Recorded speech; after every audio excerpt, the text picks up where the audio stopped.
എല്ലാവർക്കും സലി കിച്ചണിലേക്ക് സ്വാഗതം. അപ്പൊ ഇന്നത്തെ ദിവസത്തിന് ഒരു പ്രത്യേകതയുണ്ട് കേട്ടാ.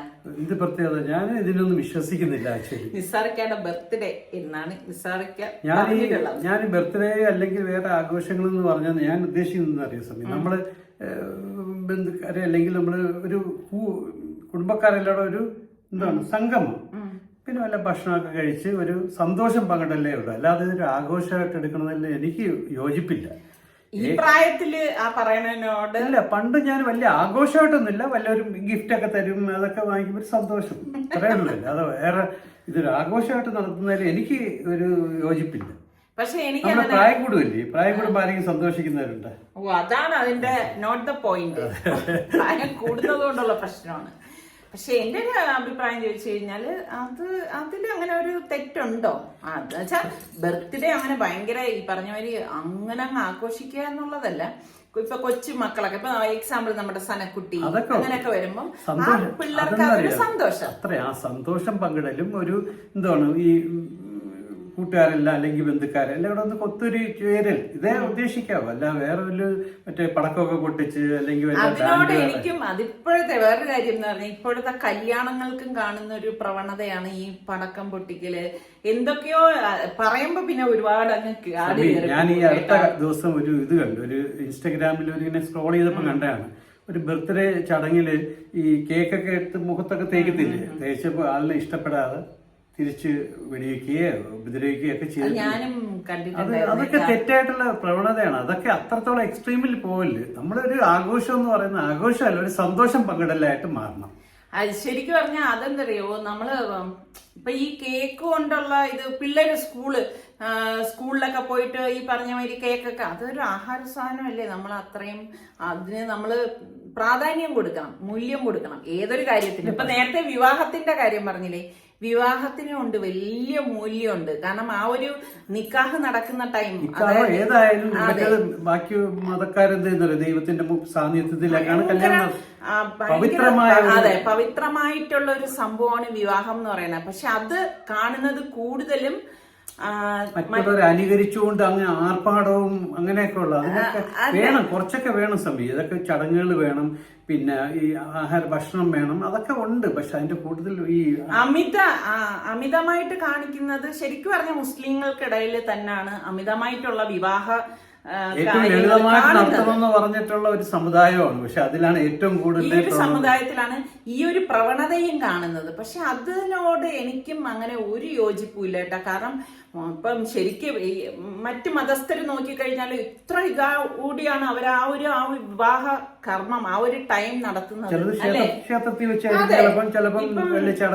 നമ്മളുടെ ഇതില് നിക്കാഹ് കഴിയുമ്പോ കഴിഞ്ഞു സംഭവം. പക്ഷെ അത് കഴിഞ്ഞുള്ള കാര്യങ്ങളെന്ന് പറയുന്നത് ശരിക്കും എനിക്കൊന്നും അത് അക്സെപ്റ്റബിൾ അല്ല കേട്ടാ. നിങ്ങളുടെ അഭിപ്രായം കൂടി പറയാൻ ബർത്ത്ഡേ പറഞ്ഞു പിന്നെ എനിക്ക് എന്തായാലും കുറച്ചു പേരൊക്കെ ആശംസകൾ അയച്ചിട്ടുണ്ട്. അവർക്കൊക്കെ ഞാൻ ഇതിൽ കൂടി നന്ദി അറിയിക്കുന്നു. അപ്പം ബർത്ത്ഡേ എന്ന് പറയുമ്പം അതൊരു വലിയ ആഘോഷം എന്നുള്ളതല്ല. ഞാൻ നേരത്തെ പറഞ്ഞതുപോലെ നമ്മുടെ സനക്കുട്ടിയെ പോലെയുള്ള കൊച്ചുമക്കൾക്ക് ഒരു സന്തോഷം കൊടുക്കും. എന്തായാലും നമുക്ക് വീഡിയോയിലേക്ക് പോവാം, കുറച്ച് ഓർമ്മകളിലേക്ക് പോവാം.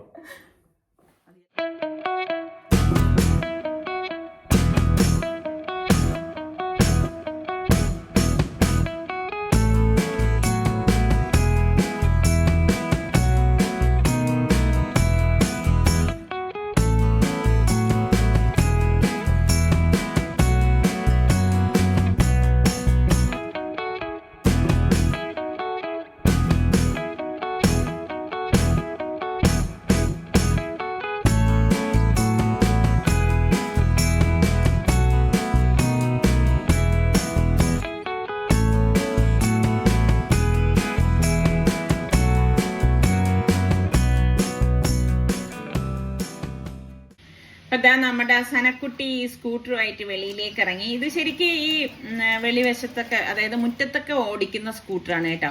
പിന്നെ നമ്മളുടെ അവിടെ എപ്പോഴും ഇതുപോലെ കാറ് കിടക്കുന്നത് കാരണം മുറ്റത്ത് അധിക സ്ഥലവും ഇല്ലല്ലോ. അപ്പൊ ഇടയ്ക്കൊക്കെ സൽമാൻ ഇങ്ങനെ കാറിന് പുറത്ത് ഇട്ടിട്ട് അങ്ങനെ ആ മുറ്റത്തേക്ക് ഓടിക്കും. എന്നാലും നല്ല വിശാലമായിട്ടൊക്കെ ഓടിക്കണമെങ്കിൽ ഈ സമയത്താകുമ്പോഴേക്ക് റോഡിൽ വണ്ടികളൊന്നും ഉണ്ടാകത്തില്ല. അപ്പം നമ്മൾ കൂടെ നിന്നിട്ട് സനക്കുട്ടിയെ ഓടിപ്പിക്കുകയാണ് കേട്ടോ. അപ്പം തിരിച്ചു വരുമ്പോൾ പിന്നെ അതിൻ്റെ വീലൊക്കെ ഒന്ന് കഴുകി എടുക്കണം എന്നല്ലേ ഉള്ളൂ. അപ്പം അവൾ എന്ത് എൻജോയ് ചെയ്ത് ഓടിക്കുന്നെന്ന് നോക്കിയേ. പിള്ളേർക്ക് തന്നെ അങ്ങനെ വലിയവർ ഓടിക്കുന്നത് പോലെ ഒരു അനുകരണം ഉണ്ട് കേട്ടോ. ഞാനത് സനക്കുട്ടി ഇങ്ങനെ വണ്ടി ഓടിക്കുമ്പോൾ കാണുന്നുണ്ടേ. നോക്കിക്കേ, വലിയ സ്മാർട്ടായിട്ട് ആളിങ്ങനെ വണ്ടി ഓടിക്കാണ്. ശരിക്കും ഇതൊക്കെ കാണുമ്പോൾ നമുക്കൊരു സന്തോഷം തന്നെയാണ്. സനക്കുട്ടിയുടെ സ്കൂട്ടറിനുണ്ടോ നമ്മളുടെ വീടിന്റെ പേരാണ് കേട്ടോ. അങ്ങനെ സനക്കുട്ടിയെ വീടിൻ്റെ അകത്ത് കയറ്റി സ്കൂട്ടറൊക്കെ കഴുകി വെച്ച ശേഷം ഞാൻ പിന്നെ കിച്ചണിലേക്ക് വന്നു കേട്ടോ. അപ്പം പിള്ളേരെയൊക്കെ നമ്മൾ വെളിയിൽ കളിപ്പിക്കാൻ നിർത്തിക്കഴിഞ്ഞാൽ കൂടെ നിന്നില്ലെങ്കിൽ പിന്നെ ആകെ ഒരു ടെൻഷനാണ്. അപ്പം എന്താ, ഞാൻ കുറച്ച് പെരിഞ്ജീരകം എന്താ ഇവിടെ എടുക്കണേ. അപ്പം 2 പാക്കറ്റോളം പെരിഞ്ജീരകം എടുക്കുകയാണ്. അപ്പം ശരിക്കും പറഞ്ഞാൽ ഇതിപ്പം നന്നായിട്ട് ഒന്ന് കഴുകി എടുത്തിട്ട് വരാം കേട്ടോ. സാധാരണ ഞാൻ നേരത്തെ ആണെങ്കിൽ എല്ലാം കഴുകിയൊക്കെ വെക്കണതാണ്. ഇന്നിപ്പം എനിക്ക് നേരമൊന്നും ഉണ്ടായിരുന്നില്ല, അതുകൊണ്ട് ഇതിനു മുൻപ് ഞാൻ അങ്ങനെ കഴുകാനൊന്നും നിന്നില്ലായിരുന്നു കേട്ടോ. അപ്പം ഇപ്പം നല്ലതുപോലെ ഒന്ന് കഴുകി എടുക്കണം. അപ്പം ഇങ്ങനെ എടുക്കുമ്പോൾ നമ്മുടെ കയ്യിലൊക്കെ ഇങ്ങനെ ഒട്ടിപ്പോകും കേട്ടോ. അപ്പം ഞാനൊരു അരിപ്പയിലിട്ട ശേഷമാണ് ഇനിയിപ്പം ഇത് വാഷ് ചെയ്യാനായിട്ട് പോകുന്നത് കേട്ടോ. ശരിക്കും ഈ പെരിഞ്ജീരകത്തിലും ചെറിയ ജീരകമൊക്കെ നമ്മൾ വാങ്ങിക്കുമ്പം ശ്രദ്ധിച്ചിട്ടില്ലേ, നല്ല അഴുക്കും കാര്യങ്ങളൊക്കെ ഉണ്ടാവും.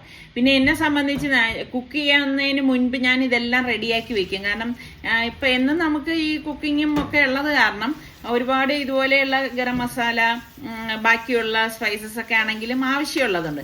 അപ്പോൾ കുറച്ച് കൂടുതലായിട്ട് ഇതുപോലെ പൊടിച്ചെടുത്ത് വെക്കുകയാണ് ചെയ്യണത്. കൂടുതൽ എടുത്താലും എനിക്കറിയാം ഒരുപാട് നാളൊന്നും അങ്ങനെ വെക്കത്തക്ക രീതിയിൽ ഞാൻ ഉണ്ടാക്കത്തില്ല കേട്ടോ. നമ്മൾ ഏതൊരു വിഭവമാണെങ്കിലും, അതായത് ഇപ്പം ഉണ്ടാക്കാനാണെങ്കിലും അതല്ല നമ്മൾ ഉപയോഗിക്കാനാണെങ്കിലും, ഇപ്പം മുളക് പൊടിയൊക്കെ ആണെങ്കിൽ ഒരുപാട് നാളത്തേക്ക് നമ്മൾ വാങ്ങിച്ച് വെക്കാതിരിക്കുകയാണ് നല്ലത് കേട്ടോ. അങ്ങനെ വെച്ച് കഴിയുമ്പോഴേക്ക് അത് പഴയതായി പോവും. അപ്പം അതിൻ്റെ ആ കളറ് ചേഞ്ച് ആവും. നിങ്ങൾ ശ്രദ്ധിച്ചിട്ടുണ്ടോ? മുളക് പൊടിയൊക്കെ ഇരുന്ന് കുറേ നാൾ കഴിഞ്ഞ് നോക്കിയൊക്കെ അത് കളർ ചേഞ്ചായി വരുന്നതാണ്. അപ്പം അതിനേക്കാളും നല്ല ഫ്രഷ് ആയിട്ടൊക്കെ നമുക്ക് ഉപയോഗിക്കണമെങ്കിൽ നമ്മൾ അത്യാവശ്യം വേണ്ടത് മാക്സിമം 1 മാസത്തേക്കുള്ളതൊക്കെ ചെയ്തു വെക്കുന്നതായിരിക്കും നല്ലത്. എന്നെ സംബന്ധിച്ച് അതും പറ്റത്തില്ല കേട്ടോ. അപ്പം ഇതൊക്കെ നമ്മൾ കണ്ടിട്ടില്ലേ, പല പല റെസിപ്പികളൊക്കെ ചെയ്യുന്നത് കൊണ്ടാണ് ഇതുപോലെയുള്ള ആവശ്യങ്ങൾ കൂടുന്നത് കേട്ടോ. അപ്പോൾ കഴുകിയത് ഞാൻ വേണമെങ്കിൽ വെയിലത്ത് വെച്ചിട്ട് ഉണക്കിയാൽ മതി. ഇതിപ്പോൾ ഞാൻ വെയിലത്തല്ല, ഞാൻ ഇതായി നമ്മുടെ ഇരുമ്പ് പാനിലാണ് എടുത്തിരിക്കുന്നത് കേട്ടോ. കാസ്റ്റ് അയൺ പാൻ എടുത്തിട്ട് അതിലിട്ടിട്ടാണ് ഫ്ലെയിം കുറച്ച് വെച്ചിട്ട് ഇത് ചൂടാക്കി എടുക്കുന്നത് കേട്ടോ. അങ്ങനെ എടുത്താലും മതിയാകും.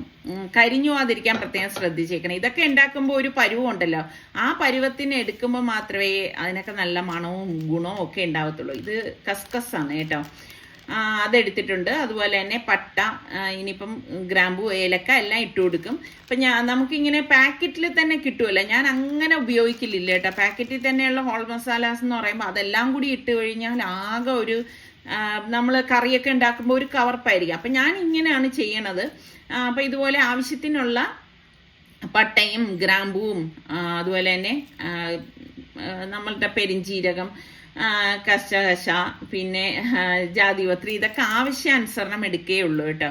അപ്പോൾ എപ്പോഴും നിങ്ങൾ ശ്രദ്ധിച്ചിട്ടുണ്ട്, നമ്മൾ ഒരാൾ ഉണ്ടാക്കുന്നത് പോലെയല്ല മറ്റൊരാൾ ഉണ്ടാക്കുന്നത്. അപ്പോൾ കറികളിലും ആ ഒരു വ്യത്യസ്തത ഉണ്ടാവും. ഒരുത്തരും ഇതുവരെ എല്ലാം ഒരേ ടേസ്റ്റിൽ ഉണ്ടാക്കിയിട്ടില്ല എന്നുള്ളതാണ് വാസ്തവം. അങ്ങനെ അത് സാധിക്കത്തില്ല. കാരണം ഇപ്പം നമ്മൾ ഉപയോഗിക്കുന്ന അല്ലെങ്കിൽ ആരെങ്കിലും ഉപയോഗിക്കുന്നത് പോലെ ആയിരിക്കില്ല മറ്റൊരാൾ ഉപയോഗിക്കുന്നത്. മുളക് പൊടികളുടെ അളവിലായാലും എല്ലാത്തിലും ഏറ്റക്കുറച്ചിലുണ്ടാവും. അപ്പം നിങ്ങളിപ്പോൾ നമ്മുടെ വീഡിയോ ഒക്കെ കണ്ട് ഉണ്ടാക്കുന്നതാണെങ്കിലും ഈ സെയിം ടേസ്റ്റ് തന്നെ ചിലപ്പം ആയിരിക്കണം എന്നില്ല.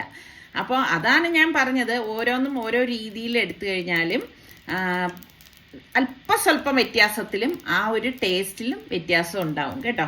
അപ്പോൾ ഞാൻ ഇതിൽ ബേ ലീഫ് ഇതുപോലെ ഒന്ന് കട്ട് ചെയ്തിട്ട് കൊടുത്തു. പിന്നെ ഇതുപോലെ തീ കുറച്ച് വെച്ചിട്ട് നമുക്ക് റോസ്റ്റാക്കി എടുക്കാം കേട്ടോ. അപ്പം നല്ല ഇങ്ങനെ പൊട്ടി ഇരിക്കും. പിന്നെ നല്ല ഒരു മണം വരും കേട്ടോ. ആ ഒരു മണം വരുന്ന സമയത്താണ് ഞാൻ ഈ ജാതിപ്പൂ ഇട്ട് കൊടുക്കുന്നത്. ഇതിൻ്റെ കുരുവൊക്കെ മാറ്റണേ, കുരു ഇതിലേക്ക് ഇട്ട് കൊടുക്കരുത്. അപ്പോൾ ഒരു കയ്പ്പ് രസം ഉണ്ടാവും. അപ്പോൾ അതൊന്ന് മാറ്റിയിട്ടാണ് ഇടാനുള്ളത്. അപ്പം ഏലക്ക ഞാൻ കഴുകി വെച്ചിട്ടുണ്ടായിരുന്നു, ആ ഏലക്കയാണ് ഞാൻ ഇതിലേക്ക് ചേർത്ത് കൊടുത്തത് കേട്ടോ. പിന്നെ ചിലർ പറയും ഏലക്കയുടെ തൊണ്ടത്ര നല്ലതല്ല എന്നൊക്കെ ഇങ്ങനെ പറയുന്നുണ്ട്. എന്തായാലും ഞാനിവിടെ കഴുകിയാണ് എടുക്കുന്നത്. ഇപ്പം നമ്മൾ അങ്ങനെയൊക്കെ നോക്കിക്കഴിഞ്ഞാൽ ഒന്നും ഉപയോഗിക്കാൻ പറ്റത്തില്ല. ഇപ്പം റീസെൻ്റ്ലി കണ്ടില്ലേ, തണ്ണിമത്തം കഴിച്ചിട്ട് ഒരു ഫാമിലിയിലുള്ള കുറച്ച് പേര് മരണപ്പെട്ടു എന്നുള്ളത്. അതൊക്കെ കഷ്ടമാണ് കേൾക്കുമ്പം. എന്ത് കഴിക്കാനും പേടിയാണ്, പുറത്തിറങ്ങാൻ പേടിയാണ് പാമ്പിനെ പേടിച്ചിട്ട്. പിന്നെ ഇലക്ട്രിസിറ്റി വീട്ടിലുണ്ടോ അതില്ല, എല്ലാം ആകെ ഒരു പരുവാണ് ഇപ്പം നമ്മുടെ നാടെന്ന് പറയുന്നത് അല്ലേ. അപ്പം ഇതാ ഈ മസാല ഒന്ന് മൂത്ത് വരുന്ന സമയത്താണ് ഈ നമ്മൾ എടുത്തു വെച്ചിരിക്കുന്ന പട്ടയും ഗ്രാമ്പൂ, ഏലക്ക, കസ്കസ് ഇതൊക്കെ ഇതിലേക്ക് ഇട്ട് കൊടുക്കുന്നത് കേട്ടോ. അപ്പം ഇതൊക്കെ ഇടുമ്പോഴാണ് ശരിക്കും നല്ല ഒരു മണം വരുന്നത്. പിന്നെ ഞാനിവിടെ ബീഫിന് വേറെ, ചിക്കൻ കറിക്ക് വേറെ അങ്ങനെയൊന്നും വെച്ചിട്ടില്ല. ഈ ഒരു ഗരം മസാല പൊടി തന്നെയാണ് എല്ലാത്തിനും ഉപയോഗിക്കുന്നത്. പിന്നെ അഥവാ അധികം എന്തെങ്കിലും ചേർക്കുന്നുണ്ടെങ്കിലും ഞാനത് നിങ്ങളുടെ അടുത്ത് കാണിച്ച് തന്നെ പൊടിച്ച് ചേർക്കാറേ ഉള്ളൂ കേട്ടോ. അപ്പോൾ ഇത് കറക്റ്റ് പരുവമാണ് കേട്ടോ. പിന്നെ ചിലർ ഞാൻ ഇതുപോലെ ഇതിനു മുൻപൊക്കെ ഗരം മസാല ഇടുമ്പോൾ എൻ്റെ അടുത്ത് ചോദിച്ചിട്ടുണ്ട്, ഇത്ത പെരുംജീരകം ഇത് കൂടുതലല്ലേ, ഇത്രയും വേണോ എന്നൊക്കെ ഉള്ളത്. ഇത്രയും വേണം കേട്ടോ. പിന്നെ ഇതിൻ്റെ കൂട്ടത്തിൽ ഞാൻ ചെറിയ ജീരകം ഇടാറില്ല. അതാ ഞാൻ നേരത്തെ പറഞ്ഞത്, ഓരോരുത്തരും ഓരോ രീതിക്കല്ലേ ഉണ്ടാക്കുന്നത്. അപ്പോൾ ഇതുപോലെ ഒന്ന് മൂപ്പിച്ചെടുക്കണം കേട്ടോ. ആ പൊട്ടി വരുന്ന അതാണ് ഒരു കണക്ക്. ഇനി ഇത് ഗ്യാസ് ഓഫ് ചെയ്തിട്ട് നന്നായിട്ട് തണുക്കാൻ ഞാൻ മാറ്റി വെക്കണേ. അപ്പം മാറ്റി വെച്ച ഒരു ബിരിയാണിയാണ് ഞാൻ ഇന്ന് ഉണ്ടാക്കാൻ പോണത്. അന്ന് സുൽത്താൻ വന്നപ്പോഴേക്ക് ഞാൻ ബോംബെ ബിരിയാണി ഉണ്ടാക്കാൻ പോയത് ഞാൻ മാറ്റിയിട്ടുണ്ടായിരുന്നല്ലോ. അപ്പം ഇന്നിപ്പം നിസാറിക്കായി ഒന്ന് സന്തോഷിപ്പിക്കാം, സൽമാനെ സന്തോഷിപ്പിക്കാം. അപ്പം കുറച്ച് ചിക്കൻ ഇവിടെ ഇരിപ്പുണ്ടായിരുന്നു. അതിലേക്ക് നമുക്ക് മല്ലിപ്പൊടിയും മുളക് പൊടിയും മഞ്ഞൾപ്പൊടിയും അതുപോലെ തന്നെ ഉപ്പ്, പിന്നെ നമുക്ക് തക്കാളി, പച്ചമുളക്, മല്ലിയില, ഇത്രയും വേണം കേട്ടോ. ഇതൊക്കെ നമ്മൾ എടുക്കുന്ന ചിക്കനെ ഡിപ്പെൻഡ് ചെയ്ത് എടുത്താൽ മതി. എന്നിട്ട് നമുക്ക് ഇതിലേക്ക് ഇഞ്ചി വെളുത്തുള്ളി പേസ്റ്റ് ഇട്ട് കൊടുക്കാം. വളരെ പെട്ടെന്ന് ഉണ്ടാക്കിയെടുക്കാൻ പറ്റുന്ന ഒരു ബിരിയാണിയാണ് കേട്ടോ ഇത്. അപ്പം ഇതിലേക്ക് നമുക്കിനിയിപ്പം അടുത്ത് വേണ്ടത് തൈരാണേ. ഒരുപാട് അങ്ങ് പുളിക്കാത്ത തൈര് വേണം നമ്മൾ ഇതിലേക്ക് ചേർത്ത് കൊടുക്കാൻ കേട്ടോ. ഒരു 1/4 ഗ്ലാസോളം തൈര് എടുത്തിട്ടുണ്ടായിരുന്നു. ഇതെല്ലാം ചേർത്തിട്ട് നന്നായിട്ടൊന്ന് മിക്സ് ചെയ്ത് കൊടുക്കാം കേട്ടോ. ഇപ്പൊ സാധാരണ നമ്മളുടെ കേരള ബിരിയാണിയൊക്കെ ഉണ്ടാക്കുമ്പോഴേക്ക് കുറച്ച് മെനക്കേടുണ്ട് അല്ലേ. സവാള നമ്മൾ ഫ്രൈ ചെയ്തെടുക്കണം, അണ്ടിപ്പരിപ്പ്, കിസ്മിസ് ഇതൊക്കെ ചേർത്തല്ലേ ഉണ്ടാക്കണത്. പക്ഷെ ബോംബെ ബിരിയാണിയിൽ ഇതൊന്നും ഇല്ല കേട്ടോ.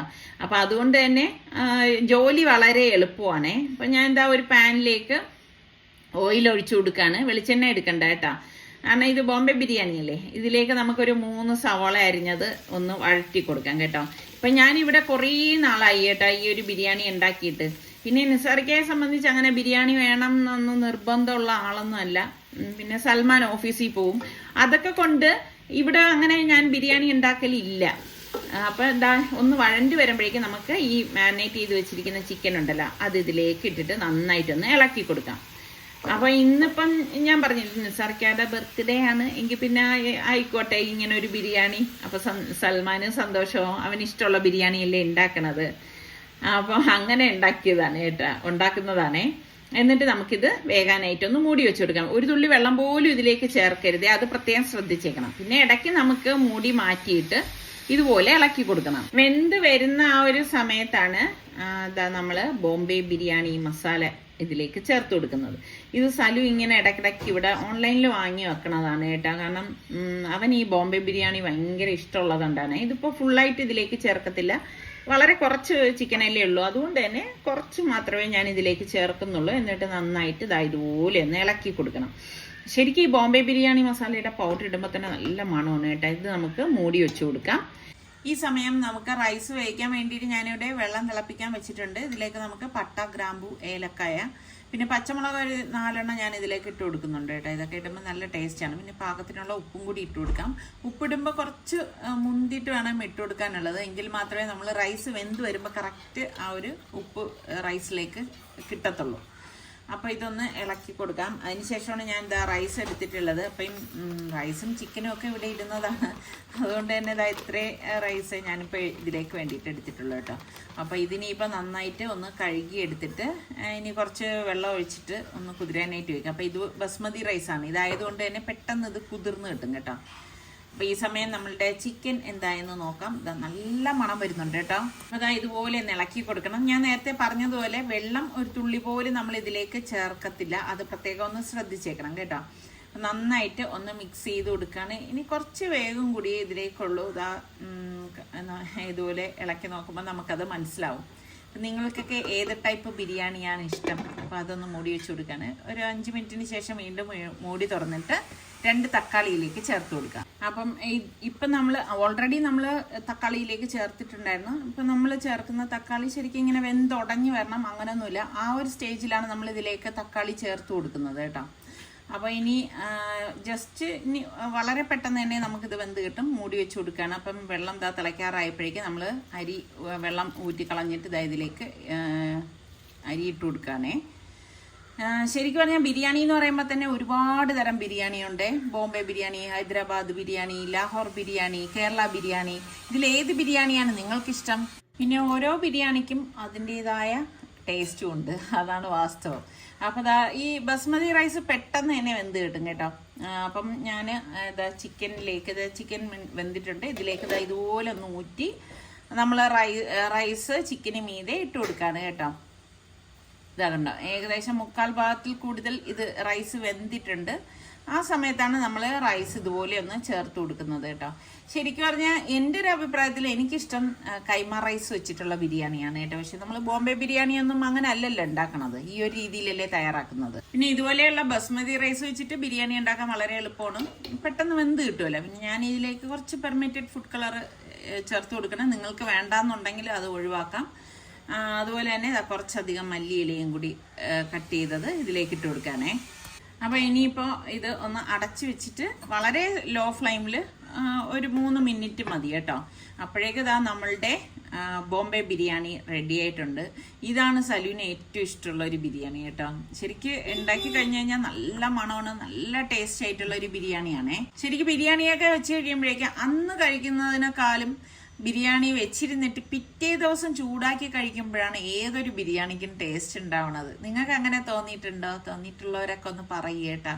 അതുപോലെ തന്നെ നമ്മളുടെ കേരള ബിരിയാണി ആകുമ്പോൾ അതിൽ നല്ല പുഴുങ്ങിയ ഒരു മുട്ട കാണും, നല്ല തൈരിട്ട റൈത്ത കാണും. അപ്പം അതിൽ നിന്നും വ്യത്യസ്തമാണ് സെർവ് ചെയ്യുമ്പോഴേക്ക്. ഹൈദരാബാദി ബിരിയാണിക്കും അങ്ങനെ സൈഡ് ഡിഷ് വേറെയാണ്, ബോംബെ ബിരിയാണിക്ക് വേറെയാണ്, ലാഹോറി ബിരിയാണിക്ക് വേറെയാണ്. ഇതുപോലെ ഒരുപാട് തരം ബിരിയാണി ഉണ്ടല്ലോ. എണ്ണിയാൽ തീരാത്തത്ര ബിരിയാണികളുണ്ട്. അപ്പോൾ ഞാൻ നേരത്തെ പറഞ്ഞതുപോലെ നിങ്ങൾക്ക് ഇഷ്ടപ്പെട്ട ബിരിയാണി ഏതാണെന്ന് കൂടി പറയണം കേട്ടോ. അതുപോലെ വളരെ എളുപ്പമായിട്ട് ഉണ്ടാക്കാൻ നിങ്ങൾക്ക് തോന്നിയിട്ടുള്ളത് ഏത് ബിരിയാണി എന്നൂടെ പറഞ്ഞേക്ക് കേട്ടോ.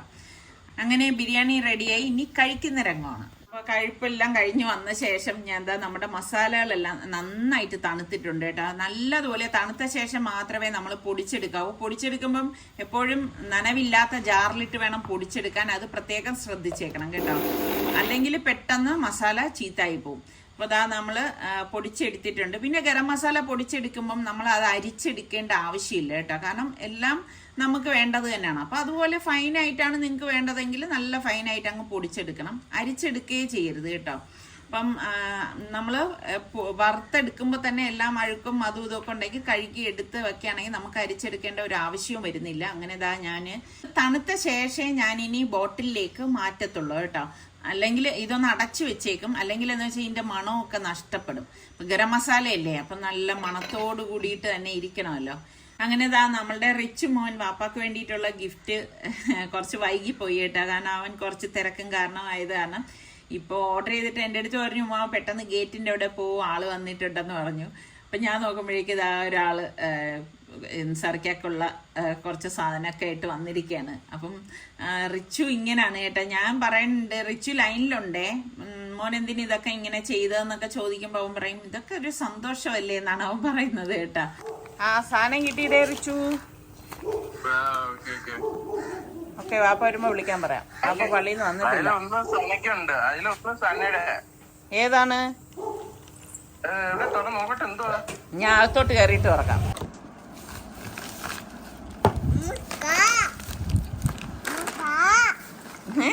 കാറാ? ഓ അത് ശരി, അതാണ് എന്നെ ചോദിച്ചതല്ലേ.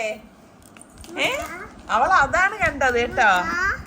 ഇത് വാപ്പാ കളിക്കാൻ അറിയിച്ചു.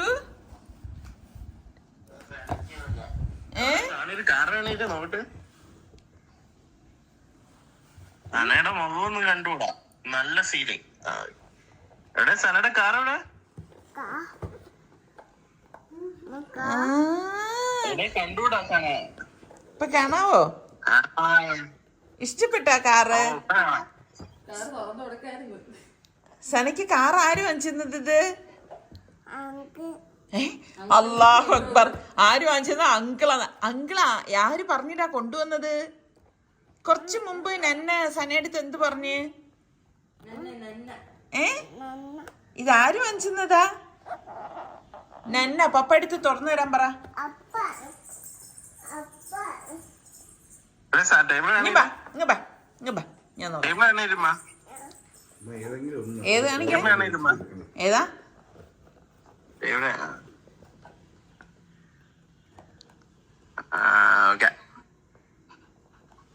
ആ ഒന്ന് ഫാബി ഇതൊന്ന് തുറന്നു കൊടുത്തേ. അയ്യോടാ,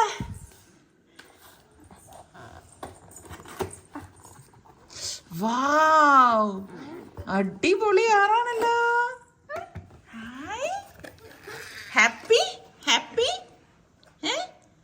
ഹാപ്പി ആന്ന്. ഇതാ ഞാൻ എടുത്ത് പറഞ്ഞേ. അല്ലാ ഉമ്മാന്ന്. താങ്ക് യു പറ. Thank you.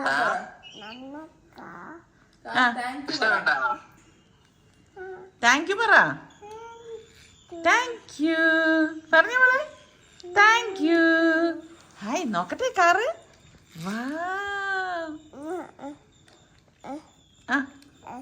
എന്താ അതങ്ങനെ ഓടുന്നതല്ല മോളെ. അവള് വിചാരിക്കുന്ന വലിക്കുമ്പോഴേ. Okay day. അസ്സലാമു അലൈക്കും. നന്നാക്കി സലാം പറ. നന്നാക്കി സലാം പറ മോളെ. നന്നാക്കി സലാം പറയും.